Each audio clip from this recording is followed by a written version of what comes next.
సింపుల్గా టేస్టీగా చామగడ్డ పులుసు ఎలా రెడీ చేసుకుందామో తయారు చేసుకునే విధానం చూద్దాం.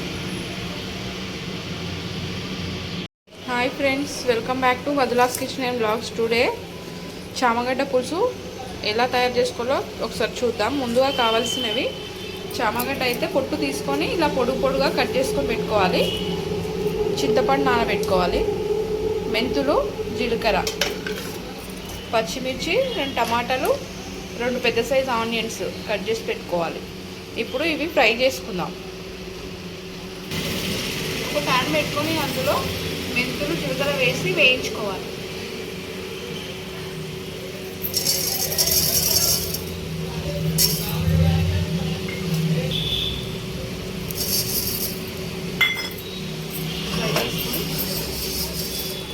పులుసులో ఈ మెంతుల పొడి వేస్తే టేస్ట్ బాగుంటుంది, చేదు కూడా ఉండదు. ఎక్కువ పులుసు కదా.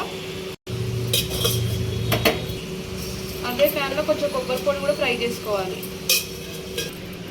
కొబ్బరి పొడి కూడా మిక్సీలో వేసి వేయించి పొడి చేసుకున్న ధనియా పొడి కూడా వేసి మిక్సీ చేసుకోవాలి. చామగడ్డ పులుసు కుక్కర్లో వేసుకోవాలి.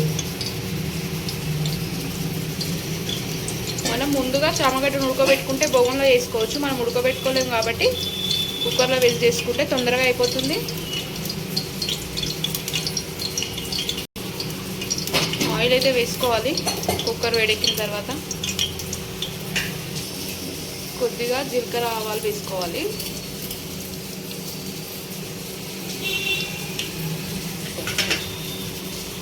జీలకర్ర ఆవాలు వేసుకున్నప్పుడే ఉల్లిగడ్డ వేసుకోవాలి. కట్ చేసుకుని ఉల్లిగడ్డ వేసుకోవాలి.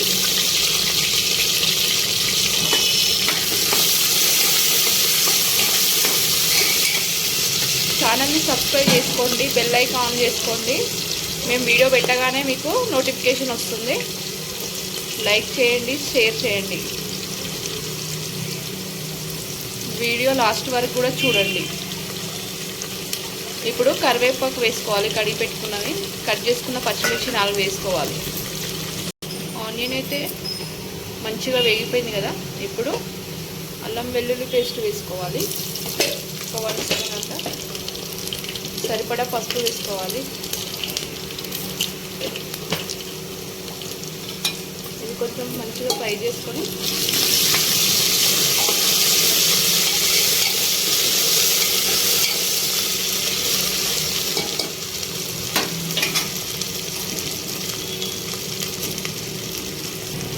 కట్ చేసుకున్న చామగడ్డ ముక్కలు కూడా వేసుకొని కొంచెం ఫ్రై చేయాలి.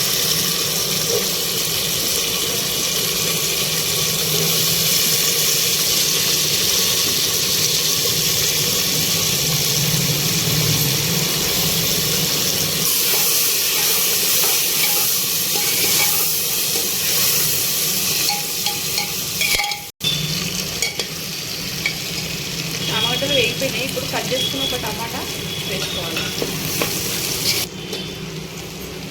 చామగడ్డ వేగిపోయింది. ఇప్పుడు కారం వేసుకోవాలి. పులుసు కదా, కారం కొద్దిగా ఎక్కువ వేసుకుంటేనే బాగుంటుంది. కారం ఎక్కువ పడుతుంది కదా పులుసు అయితే. ఉప్పు, కారం 2 ఎక్కువనే పడుతుంటాయి. చూసి వేసుకోండి.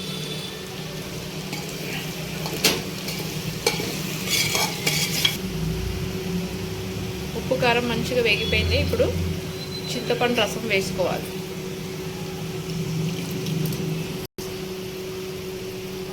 సరిపడా చింతపండు రసం వేసుకోవాలి.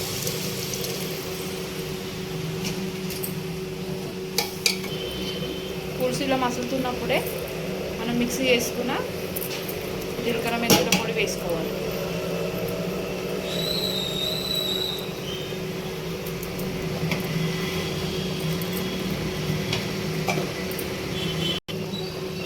ఇప్పుడు విజిల్ పెట్టుకొని ఒక 4 విజిల్స్ తీసుకుంటే సరిపోతుంది. 4 విజిల్స్ తర్వాత చామగడ్డ మంచిగా ఉడికిపోయింది కదా. గ్రేవీ కూడా మంచిగా అయిపోయింది. లాస్ట్లో కొత్తిమీర వేసుకొని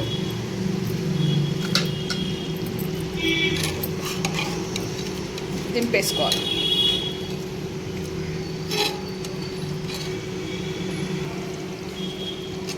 చామగడ్డ పులుసు రెడీ అయిపోయింది. ఎంతో టేస్టీగా ఉండే చామగడ్డ పులుసు రెడీ అయిపోయింది. ఒకసారి మీరు ట్రై చేసి చూడండి, టేస్ట్ చాలా బాగుంటుంది. నచ్చితే లైక్ చేయండి, షేర్ చేయండి, కామెంట్ చేయండి. Thank you for watching.